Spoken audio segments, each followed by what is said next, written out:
Bava METZIA, Daf 36a, Daf Lamed Vav, volunteering the Mesara Leben Dat. What a journey I'm going to take you on today.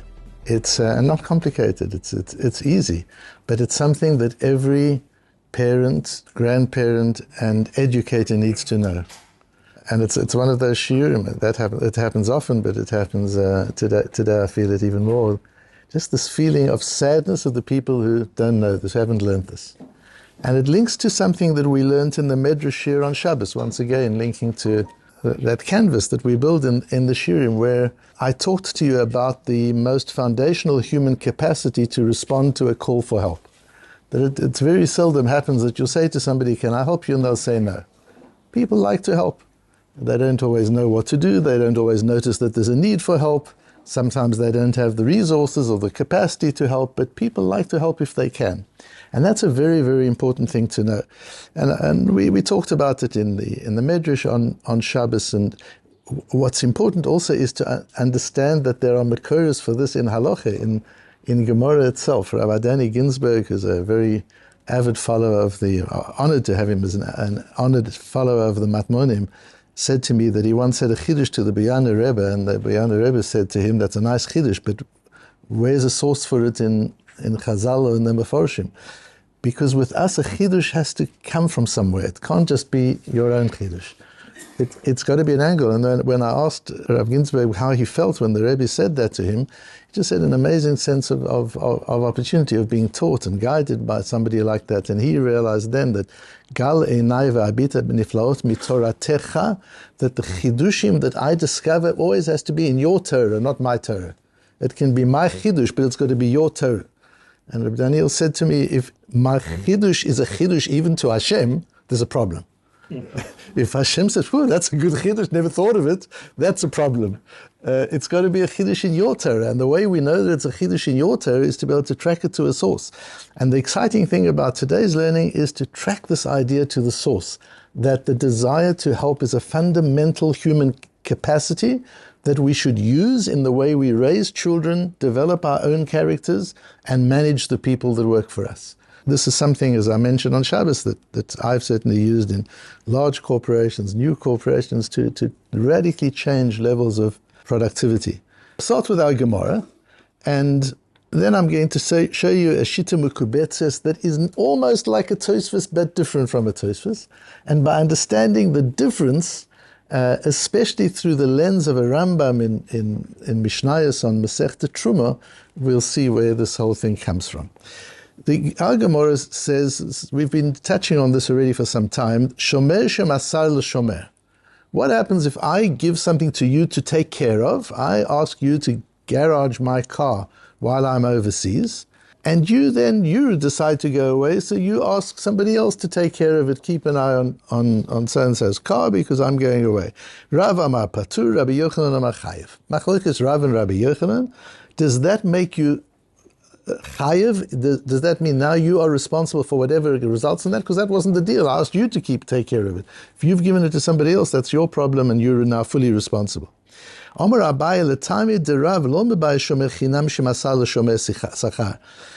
to Rav, who says you're patur, it's okay, you're allowed to do that.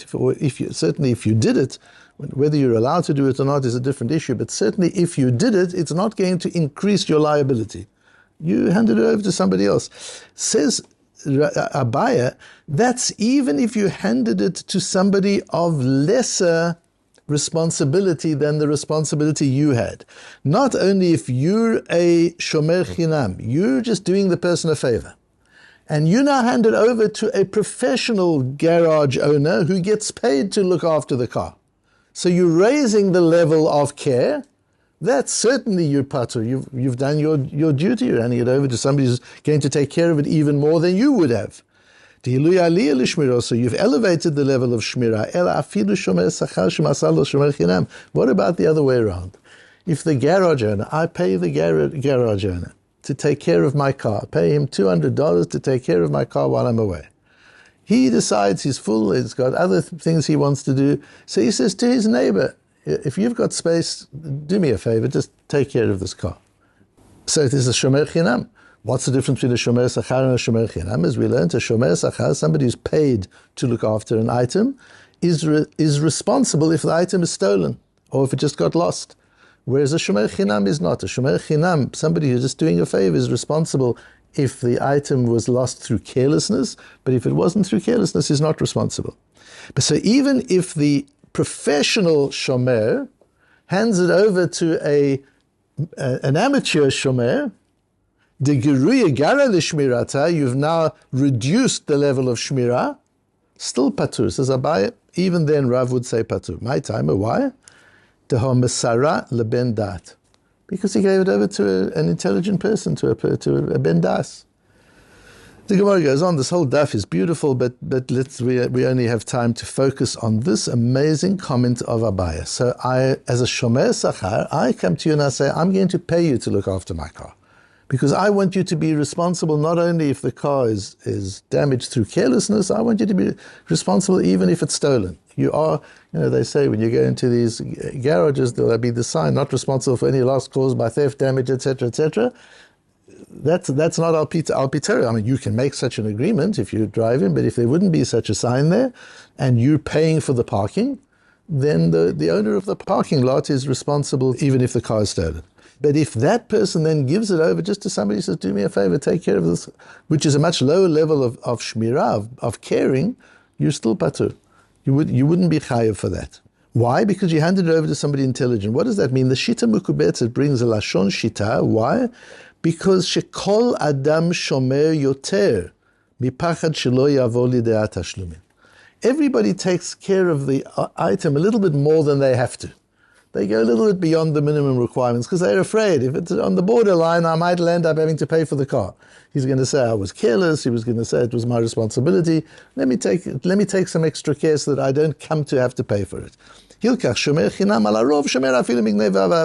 So each one takes care one notch above what is expected of him. So shomer chinam is not obligated if it's stolen or if it's just lost, not through carelessness. But nevertheless, he tries to prevent it from being stolen. He doesn't leave it in a place where it can be stolen and say, I'm not responsible for theft. He takes that extra care. For shomer sachar, afilu me'onsin, and a shomer sachar, a professional guardian, takes care that even there shouldn't be an onus, that there shouldn't be an armed robbery. He tries, he does his best, even one notch above his level of chiyuv, says the Shita Mekubetzes. That's what Abaye means when he says, Mesara leben dat. The Giloy Nashas, you remember that's Rabbi Akiva's little notes on the side of the Gemara. He just says here, Ayin lekaman daf tzadi gimel amud bet Tosfos dimramat chedi. Have a look at Tosfos on daf tzadi gimel. That's all he says. So let's go to Tosfos on daf tzadi gimel. And he says the following. Tosfos goes through a lot of reasoning which is specific there. And in passing he says that stam ben da'at, a normal human being with intelligence, ben da'at, Ragil lishmor harbei, would not ordinarily be very careful about his shmirah, about his caring of the object, midvarim she'enu chayav, even things that he's not responsible for. That's what Tosfos says there. The notes at the bottom of the Shita Mekubetzes, they're bringing out Rishonim with wonderful notes at the bottom. And this is one of them, the Shita Mekubetzet, their notes at the bottom of the Shita Mekubetzet. And he says on this Shita Mekubetzes, and so says Tosfos on Daf Tzadi Gimel. So he links the Shita Mekubetzet on our Daf to the Tosfos and Daf Tzadi Gimel. And I think he's wrong. I think he's wrong firstly because if that were the case, Rabbi Kivege wouldn't have referred us to the Tosfos in Daf Tzadi Gimel. He would have referred us to the Shita Mekubetzet on our own page. And he wouldn't have even done that because Rabbi Kivega doesn't refer you to things he expects you to see. He refers you to things that you might not see.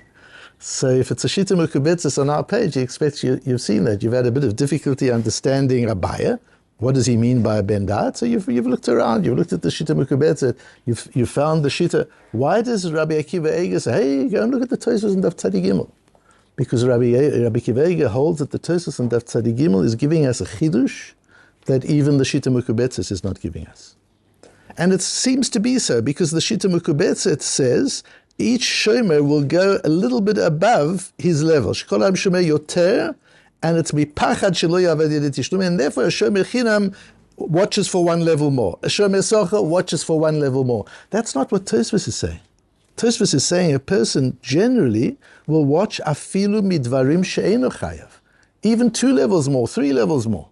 It's not just the 1 level above what's required of you. He'll do the best he can. An ordinary person will do the best he can.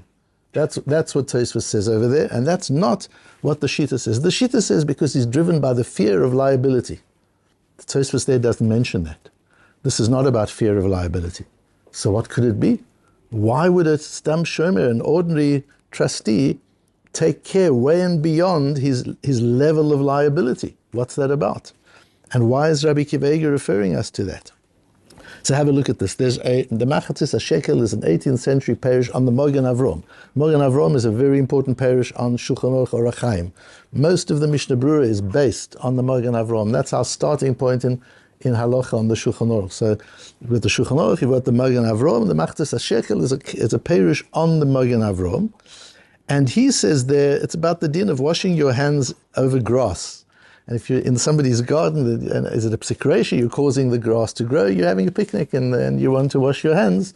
And by doing so, you're causing the grass to grow. And the Mogen Avrom says there that dafka beginas akum, that this applies specifically in the gardens of non-Jews, that it's considered that you might be allowed to do it. Aval beginat Machatzis HaShekel adds, Aval beginat Yisraelim, afilu lavdideh. But if you're in the garden of a fellow Jew, even if it's not your garden, it's still called the psikresha de nichale. If I'm washing my hands just out in the felt, yes, the grass will grow, but who cares? It makes no difference to me. So it's not a psikresha de nichale. But if I'm washing my hands on my grass, then I'm interested in the grass being nourished, so that's a psikresha de nichale. It's an inevitable outcome that is in my interests, which you're not allowed to do on Shabbos. To do something which will lead to an inevitable outcome that is forbidden, if it's inevitable and favorable to you, you're not allowed to do it. But if it's in a stranger's yard, if I'm out in the felt, then I couldn't care. What about if it's in a stranger's yard? Then says the Machatzis HaShekel, it depends if it's a fellow Jew or a stranger altogether. If it's a fellow Jew, then it's nichale b'tovato. It's in my favor. Why? Destam Yisrael mekayem ve'ahavta l'reacha kamocha. Because an ordinary Jew fulfills the mitzvah after you must love your fellow Jew as yourself. An ordinary Jew fulfills that mitzvah. So you pouring water over your friend's garden, you're thinking to yourself, oh, and my friend gets the benefit. Isn't that nice? That's a psikresha de nichale. You can't do that. If it's a stranger, some non-Jewish person who you have no interaction with and you don't know, you don't care. It doesn't make a difference. But if it's somebody you do care about, somebody who's close to you, then it's psikresha de nichale. Says the Clay Gola, this is one of these just unbelievable things. Just find an odd sefer called the Clay Gola. This is by a Rov in New York. He's no longer alive. He was a Rov in Eastern Europe before the war. Then he was a Rov in the Bronx in New York, and he eventually came to Eretz Yisrael, and he wrote a sefer on Seder Nezikin. And he says, Efshel lahavin, you can understand Abaya here, you can understand the Tosfos on Daf Tzadi Gimel, Bahod the Katav b'Machatzis HaShekel, using this Machatzis HaShekel, the Stam Yisrael Mekayim v'After Re'acha Kamocha. An ordinary Jew fulfills the mitzvah of V'After Re'acha Kamocha. So if I've given you something to keep, and technically you're only liable up to a certain point, that doesn't mean you stop at that point. Because V'After Re'acha Kamocha, you would want somebody to take care of your property properly, you'll take care of the other person's property properly. So it's a beautiful idea that Reb Shimon Gabel gets from the Machatzis HaShekel. Except I don't think it's right. It's a very beautiful idea, but I don't think it's right. And I don't think it's right because Tosfos talks about a ben das, and Abai talks about ben das. He doesn't say Yisrael.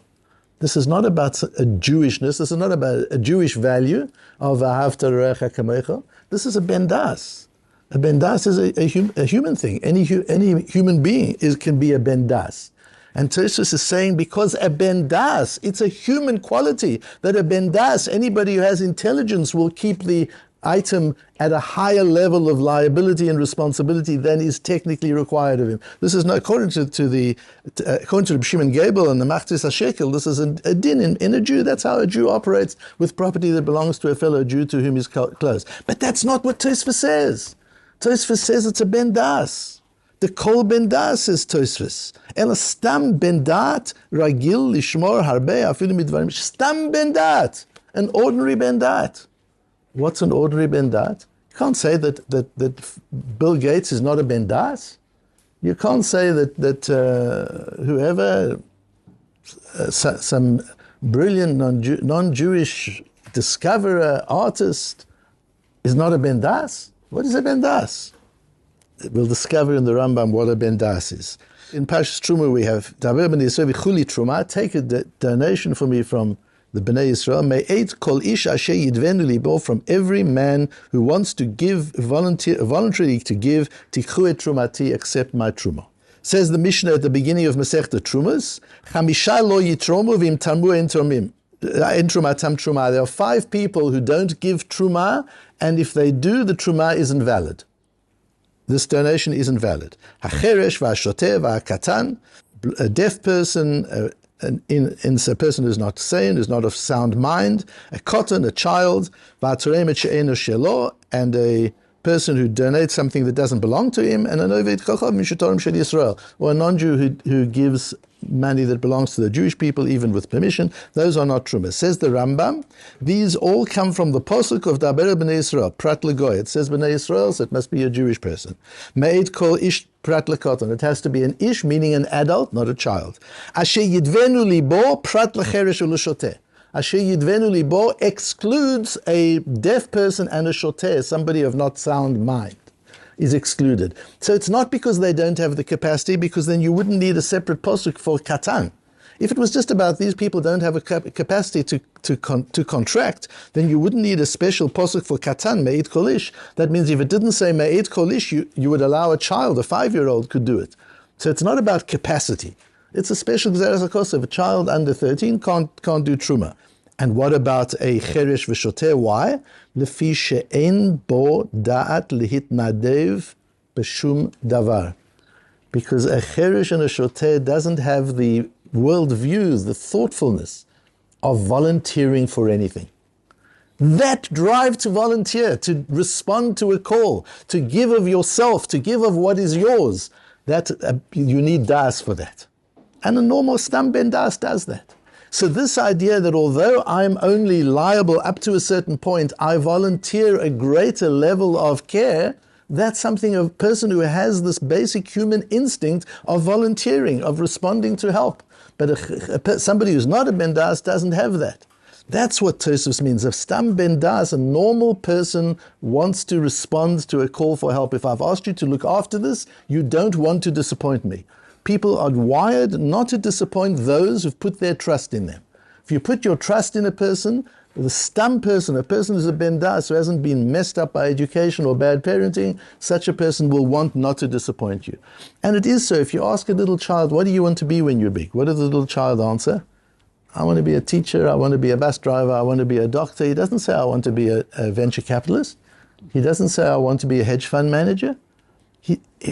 I want to do something for people. I want to help people. And then what does the father often say? Son, you don't earn a living that way. You go to university, study finance, get a job, and you want to be a fireman or a school teacher or a bus driver after that, do what you want. So you've destroyed this capacity. In one conversation, you've taught the child that life is about what you get, not about what you give. The child naturally wants to give. It's in the child. It's a ben das. You're born with that. We say, chonein la'adam das. Hashem gives das. Chonein means free. You don't have to work for das. You're born with it until your parents or teachers destroy it. You'll ask a kid in the United States, you're volunteering. That's so wonderful. Your summer holidays, you're volunteering. Why are you doing that?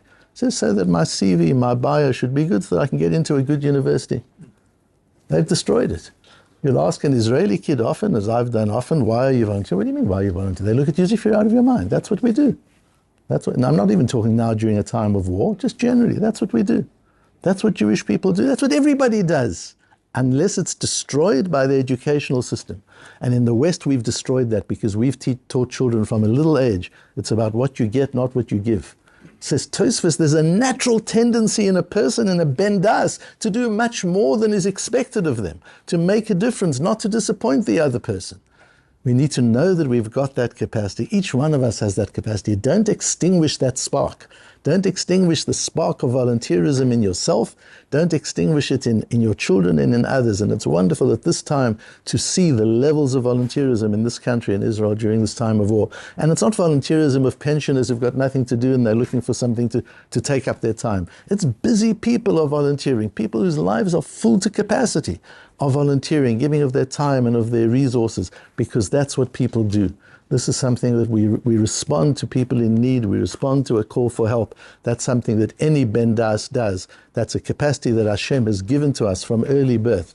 Keep it, treasure it, nurture it. Never, God forbid, extinguish it.